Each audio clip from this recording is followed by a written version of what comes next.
नमस्कार। आप देख रहे हैं आपकी आवाज़ समस्या समाधान।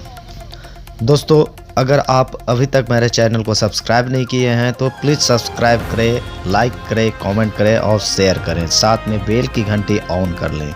जब भी मैं विस्थापित विकास संघर्ष समिति का न्यूज़ अपने चैनल में डालूं तो सबसे पहले खबर आपको मिले। विस्थापित विकास संघर्ष समिति के नेतृत्व में पिछले 11 महीने से निरंतर धरना जारी है। इस बीच विस्थापित विकास संघर्ष समिति के नेतृत्व में जो आंदोलन चल रहे थे, तिलेश्वर साहू, धनंजय सोनी, कृष्णा प्रसाद, ये तीन वे लोग हैं जो इन आंदोलन के मुख्य पार्ट हैं या मुख्य जड़ हैं, जिन्होंने शुरुआत किया और शुरुआत के बाद से कई कठिनाइयों का सामना करते हुए इन्होंने अभी तक अपने हौसला को बुलंद किए हुए हैं और एनटीपीसी से 3 सूत्री मांगों को लेकर आंदोलनरत है। मैं आपको बताना चाहूँगा कि इनका सफ़र जिस प्रकार से अभी तक चल रहा है, तो ये जानकारी आपको जान के बहुत ही खुशी होगी, क्योंकि इंडिया का दूसरा नंबर पर जो ये आंदोलन है वो दूसरे नंबर पर है।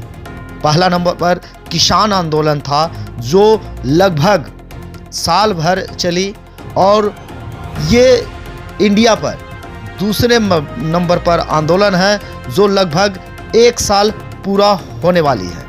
तो अभी फ़िलहाल मैं आपको एक लेटेस्ट जानकारी दे रहा हूं कि इस कोरोना काल से पूर्व और कोरोना काल के बाद में 2 ही ऐसा धरना आंदोलन जो अभी इंडिया में चल रहा है। वो एक कृषि कानून, जो 3 कृषि कानून थे उनको वापसी के लिए आंदोलन किया जा रहा था।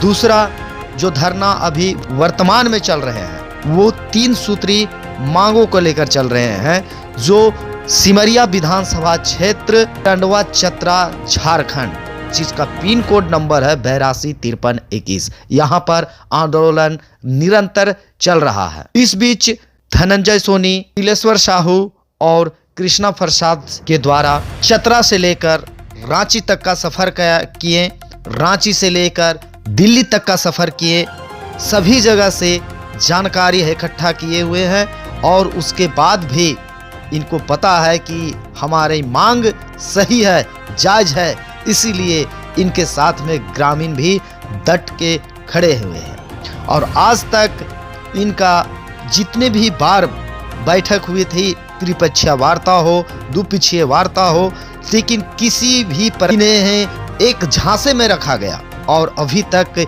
इनकी मांग को पूरा नहीं किया जा रहा है। आपको मैं बता दूं कि 21 तारीख को, पिछले 21 तारीख को, इसी महीने के पिछले 21 तारीख को रांची में रैली निकाला जा रहा था, जो ट्रैक्टर रैली का आयोजन किया गया था। तो इसमें कोरोना काल को देखते हुए यहाँ के प्रशासन द्वारा इसका आदेश नहीं दिया गया, लेकिन फिर भी इन्होंने हिम्मत नहीं हारते हुए इन्होंने अपने आंदोलन को जारी करते हुए और 21 तारीख को विधानसभा में 1 दिवसीय धरना देने के लिए इस कड़ाके की ठंड में भी अपने इरादे मजबूत और बुलंद करते हुए विधानसभा के समक्ष 1 दिवसीय धरना दिए। इन्होंने बस में सवार होके गए, ट्रैक्टर के इजाज़त नहीं मिली, जिसके कारण बस से सवार होकर और अपनी अपनी छोटे बड़े वाहनों में और विधानसभा तक पहुंचे। विधानसभा पहुंचने के दरमियान कई जगह इन्हें मुश्किलों का सामना करना पड़ा। बस को जाने नहीं दिया जा रहा था, तो किसी के झंडे जो लगे हुए थे उनकी वजह से जाने नहीं दिया जा रहा था, रोक लिया जा रहा था।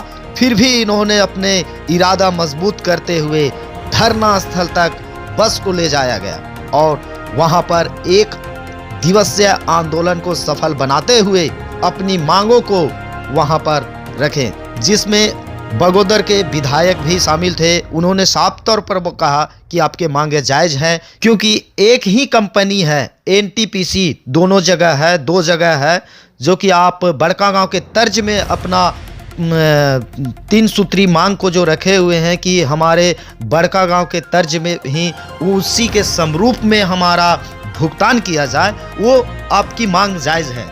इसके लिए हम विधानसभा सत्र में आवाज भी उठाएंगे।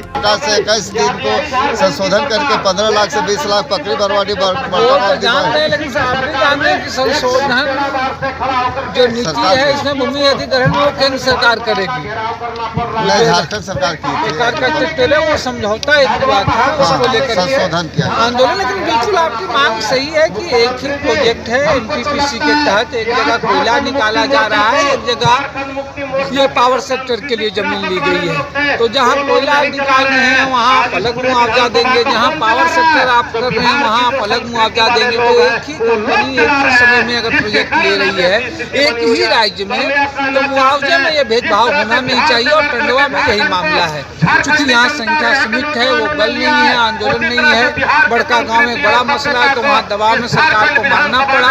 तो सरकार दबाव से अगर पॉलिसी बनी है तो चाहे अल्पसंख्यक समूह हो चाहे बहुसंख्यक समूह हो, उनके साथ भी वही व्यवहार होना चाहिए जो बड़का गांव के। सर आपका कहने का मतलब है जो बड़का गांव के तर्ज में ही टंडवा का मुआवजा मिलना चाहिए। जो ये कह रहे हैं जो कि एक ही समय में एक ही प्रोजेक्ट में दो तरह का मुआवजा देना, यानी कि सिर्फ दवा में है जो कमजोर लोग हैं जिनकी संख्या कम है उनकी चीजों पर ये किसी राज्य सरकार के लिए किसी केंद्र सरकार के लिए ये कानून के नजर में तो बिल्कुल ही गलत है। जिस प्रकार से इनकी 3 सूत्री मांग को अनदेखा किया जा रहा है, प्रशासन हो या सरकार हो, यहाँ पर कई राजनीतिक पार्टियां भी आई, कई मंत्री भी आए जिन्होंने आश्वासन दे के उसके बाद चले गए यहाँ से, लेकिन अभी तक भी 3 सूत्री मांग को पूरा नहीं किया गया। सिर्फ अपने यहाँ पर मंच पर आके 2 शब्द भाषण दिए, उसके बाद अपना वर्चस्व किए, उसके बाद जाके सो गए। लेकिन आज भी अपनी हिम्मत को नहीं हारते हुए 3 सूत्री मांग को लेकर एनटीपीसी के विरुद्ध में आज भी 11 महीना से धरना निरंतर चालू है और 13 तारीख से कामरिक आमरण अनशन भी चालू है।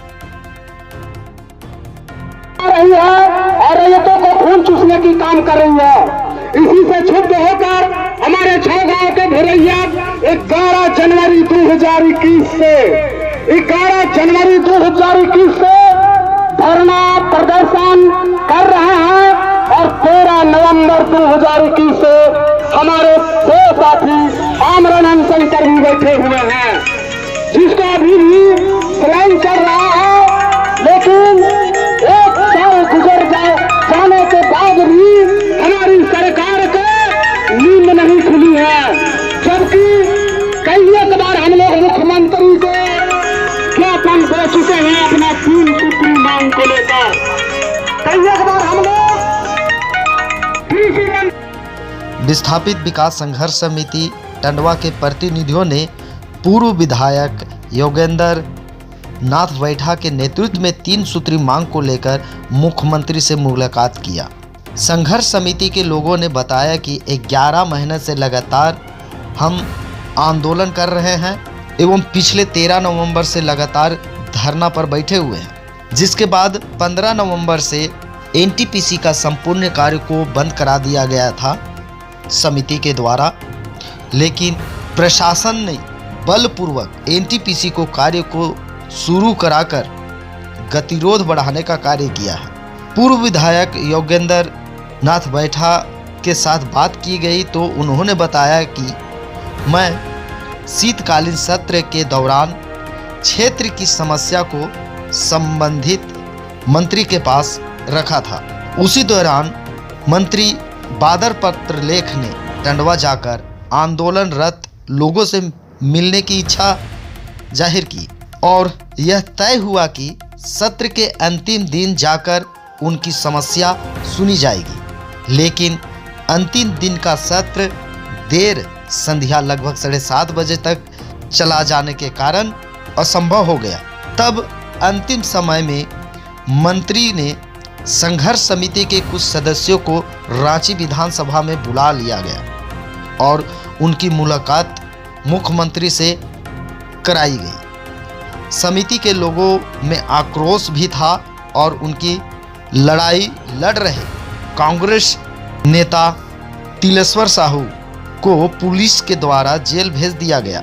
मुख्यमंत्री से मिलने वालों में समिति के संयोजक कृष्णा साहू, कामेश्वर यादव, अनिल सिंह, धनंजय सोनी और अन्य लोग शामिल थे। दल पत्रलेख जी के द्वारा हम लोगों को मुख्यमंत्री से मिलवाया गया और 3 सूत्री मांग को लेकर हम लोग 11 महीना से धरना प्रदर्शन टंडवा में कर रहे हैं और 13 नवंबर से आमरण अनशन में हमारे लोग में अभी भी अनशन में बैठे हुए हैं। मुख्यमंत्री से हम लोग मिलकर ज्ञापन अभी सौंपे हैं। मुख्यमंत्री आश्वासन दिए कि सत्र समाप्त होते ही हम एनटीपीसी को बुला करके और आप लोगों को मुद्दा को हल करवा देंगे।